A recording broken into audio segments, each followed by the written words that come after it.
Hi, hello. If you have never seen my face before, my name is Johnny. Unfortunately for you, I am a film student. Due to my dedication to my very unhealthy obsession with media consumption and the fact that in 3 years I will have a degree in film and television production, I think I have the credentials to recommend to you some really awesome shows. So basically, I'm gonna sit here and try to convince you to watch my favorite shows. Like, we're gonna gossip. So let's get into it. Okay, so we're gonna start off strong with one of my favorite TV shows at the moment, from the mind of Phoebe Waller-Bridge, which is Fleabag. Fleabag follows this unnamed character, like literally unnamed. She does not have a name. In the script, she's written as Fleabag. And if you don't know what a Fleabag is, it's on the screen. This is a Fleabag. This is who she is at her core. Or is it?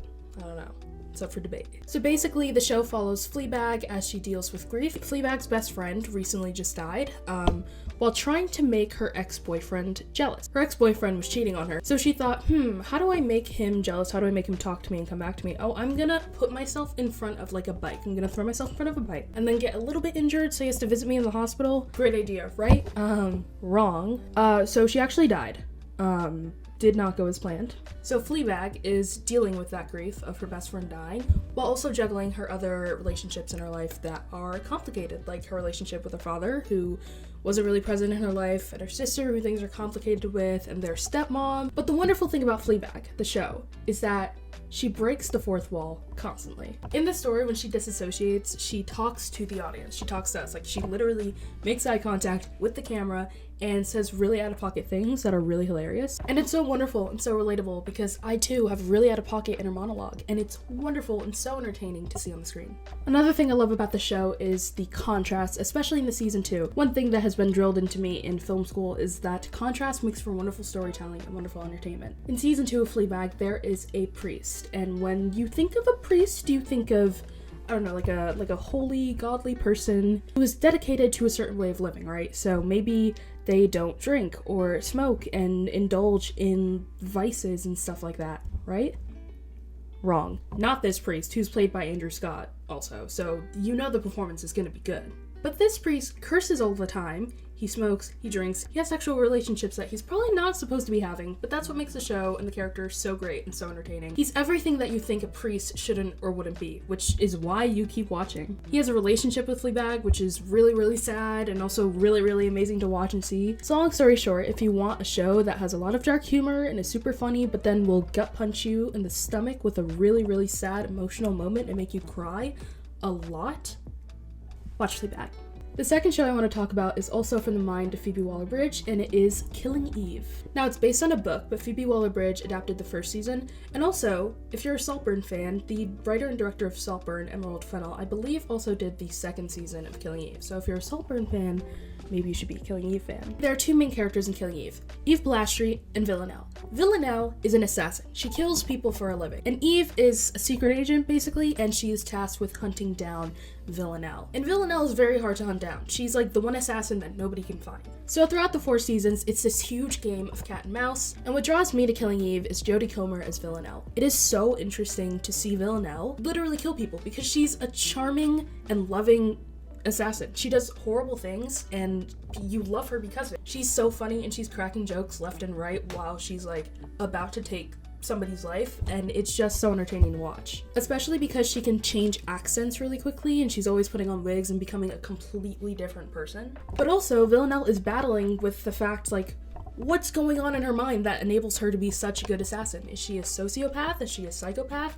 She doesn't really know. She doesn't feel feelings for most people in most situations, except Eve. Throughout this 4-season-long game of cat and mouse, at the end, they do fall in love, and it's really entertaining to see that whole entire process, because you're like, aren't y'all supposed to be, like, killing each other?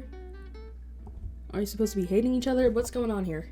And Eve is so fascinated with everything about Villanelle, the way she kills, the way she dresses, everything about her, she like has to figure out. And it's also refreshing to see an assassin in the female gaze. We've seen so many assassins in the male gaze who wear really tight suits or like really skimpy dresses. Think of Natasha Romanoff for Black Widow in Marvel, Catwoman from DC, even Mrs. Smith in like Mr. and Mrs. Smith, the movie with Angelina Jolie and Brad Pitt. Donald Glover has recently adapted his version of Mr. and Mrs. Smith. It's going to be a TV show on Amazon Prime, and I'm really excited to see it. That was a side note, but all of those assassins are beautiful, yes, but That's like it. They're just pretty and good at killing. Like, they don't have much of a personality beyond that. But not Villanelle. Villanelle works completely on her own, and she doesn't care what anyone else thinks of her, and she actually has a personality. She is so funny. But if you want to watch them pine over each other and kill people and be really, really funny, watch Killing Eve. The next show I want to talk about is a really popular one. I kind of feel like everyone's watching it, but it is The Boys. So we have franchises like Marvel and DC who have superheroes who are good guys, right? But what if they weren't? What if superheroes were horrible people? Like the worst people you can imagine with zero morals, just really, really horrible people. That's The Boys. Let me put into perspective how this entire show starts out. So there's this guy named Huey, and Huey is just your normal average human. Like, he doesn't have any superpowers. He works at like an electronics store. So Huey and his girlfriend are just walking down the street, minding their own business, right? And then she's dead. Something happens where her body is blown up into pieces and there are blood and guts everywhere. And Huey's like, what just happened? Where's my girlfriend? Why is the only thing that's left of her physical hands, like, that I'm there's just, her body is gone. And then Huey turns his head and looks over to see A-Train. And do you know who A-Train is? A-Train is a superhero. He's one of the biggest superheroes in the most popular superhero team. A superhero who's supposed to save people just killed his girlfriend and continued running off. So basically, in the Boys universe, superheroes are horrible people. They kill people and they don't care. They sexually assault people. They use people. The amount of times they have purposefully killed the people they were supposed to save is honestly ridiculous. And all the superheroes are owned by a company named Vought. And Vought literally just monetizes them. They stick them in a bunch of movies and TV shows. They have them do scripted interviews. Vought only just cares about the money. They don't really care about saving people whatsoever. So, Vought tries to give Huey hush money, and they're like, shh, don't tell anybody that one of our biggest superheroes just killed your girlfriend. Don't do any of that. And Huey's like, no, because you just, what? I want justice. Like, this guy just ran through my girlfriend, and you're trying to give me hush money? What is that? So then there's this other guy, Butcher, who kind of recruits Huey, and he's like, superheroes have hurt and killed a bunch of people that we love. Let's get revenge on them. So then they pair up with a bunch of other people and they call themselves The Boys. It is such a great TV show with really great performances. And I love it because it's kind of a satire. It's making fun of Marvel and DC. The main superhero team that is owned by Vought, it's called The Seven, and it's the 7 biggest superheroes. And that is led by this guy named Homelander. And Homelander, played by Anthony Starr, one of the best television performances I've ever seen in my life, by the way. He is so good. Homelander is like Superman if he were an American right-wing conservative, alright? It's just such a good show, and the characters are wonderful. Well, the characters are horrible, which makes the show wonderful. It's really entertaining, and if you want to see superheroes be comically bad, watch The Boys. However, I do feel a need to mention that The Boys is an insanely, bloody, gutsy show, so if you're not big on blood and guts, maybe don't watch it because the visual effects are absolutely disgusting, which is part of the reason I love it. It's great, but it is gross. The next show I want to talk about is one of the best show about teenagers set in high school that I've watched, and that is the Swedish Netflix original Young Royals. Young Royals follows these 2 boys named Ville and Simon, and I really hope I'm pronouncing their names somewhat correctly. I'm not Swedish. So basically, Ville is the Prince of Sweden. And, he's been having a little bit of fun, He's been partying and getting into a little bit of fights, and his parents are like, none of that, we're gonna go and ship you off to boarding school. So now he's at this boarding school called Hilerska, and, he's not really loving it. He didn't want to go in the first place. So his world is already turned upside down, and then his brother dies, which, is not ideal, because he very much loves his brother and is close to his brother, and you know what else his brother is? The heir to the throne. And now he's dead. So now, Ville is the heir to the throne, so he's battling grief and anxiety and having to be the next king of his country, right? And you might be thinking, wow, that's a lot. We're not even done yet. There's this boy named Simon, and him and Simon kind of fall in love, which is a little bit controversial, because, if you're gonna be the next king of Sweden, being in love with a man is a little bit, not ideal. So now he has to deal with that. And Simon is also dealing with his own stuff. He's like the only commuter student at his school.